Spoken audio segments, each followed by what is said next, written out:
Doing a collective reading here. It's a karmic read.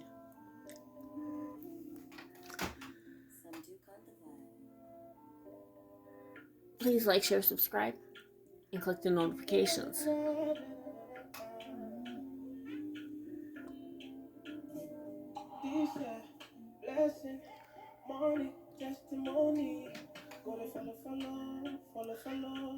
Stop chasing him.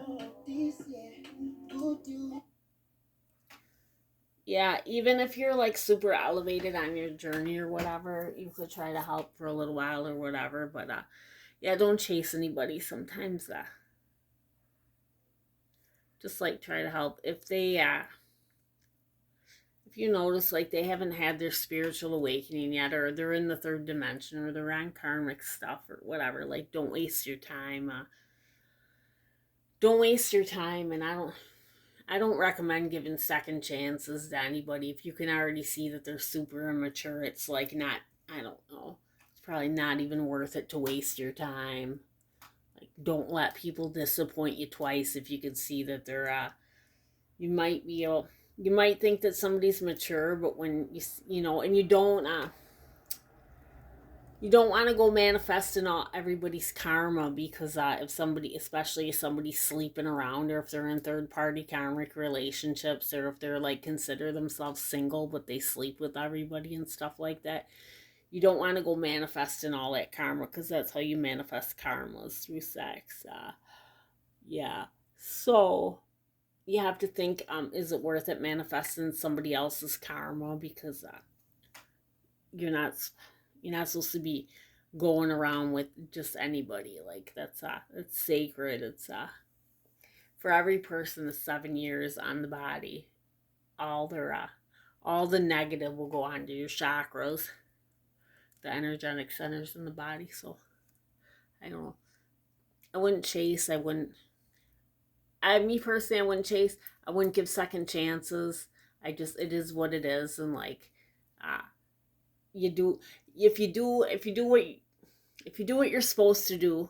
And basically the twin flame, what they do is they trigger the person to wake up, to have a spiritual awakening. And if they're not willing to do that, like, don't as long as you did everything in your soul contract for God that you agreed to when you signed your soul contract, if you remember. If not, then God will clear you from like, say, like, well, she followed through, she did this, she did that, she did whatever she needed to do, and you get cleared from the soul contract, like you did your part. And if the other person doesn't follow through, they just have to do the lessons over in the next reincarnation. I have severe out of control jealousy issues and will act out in very toxic, dangerous ways. Well, whoever receives all that karma, whatever anybody does that's negative, they receive that karma. And then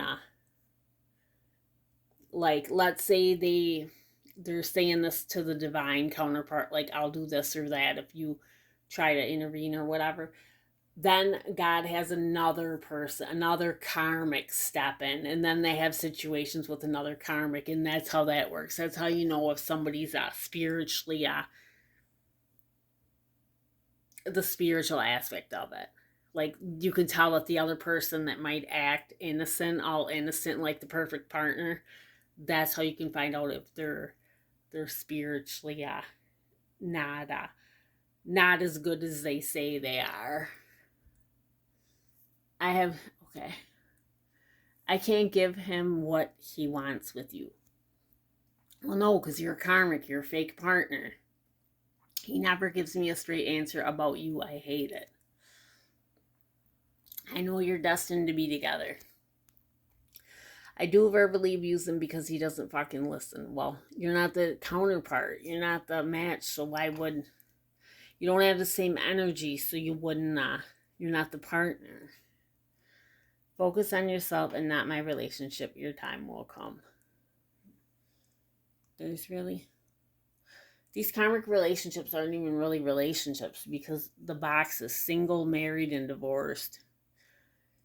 These are just like basically cock block relationships, really, to explain it the right way. I pretend to be someone I'm not just to keep him. Well, yeah, you're a fake partner. Your divine masculine is a complicated wreck. That's because, well, what happens here is the karma. The karma goes, karmics get karma too. Karmics get karma. And the divine masculine, when he's with a karmic, is a karmic also because the energetic, it's lowered. The energy is lowered. I think you have a fake ass halo. Yeah, well, people that have demonic entities would think that. That's the karmics will always want to be partying, always want to be drinking, always want to doing toxic things or whatever. Karmics will always be like, oh, it's okay if you see other people. That's how they keep them low vibe. They keep them low vibe out of, in and out of energies. But that's all karma. Manifesting toxic things all the time. You getting karma for it. It's better just to detach from these karmic cycles because you're blocking your own person. Like, who wants to really like block their own real person? That's like not it's not the it's not the smartest thing in the world. You gotta be energetically connected to be a match with somebody, and like real deal partners or whatever. They gonna want to be with anybody else, and they wouldn't be doing anything like that. It's just, it's basically a waste of time, and however much time you waste, you have to redo the cycle in the next reincarnation. Okay, this is the reading here. You have a wonderful night. Thank you at Fifth Dimension Channeling and Oracle. Please like, share, and subscribe, and click the notifications. Thank you so much. I appreciate everybody that watches. Thank you so much. Okay, God bless.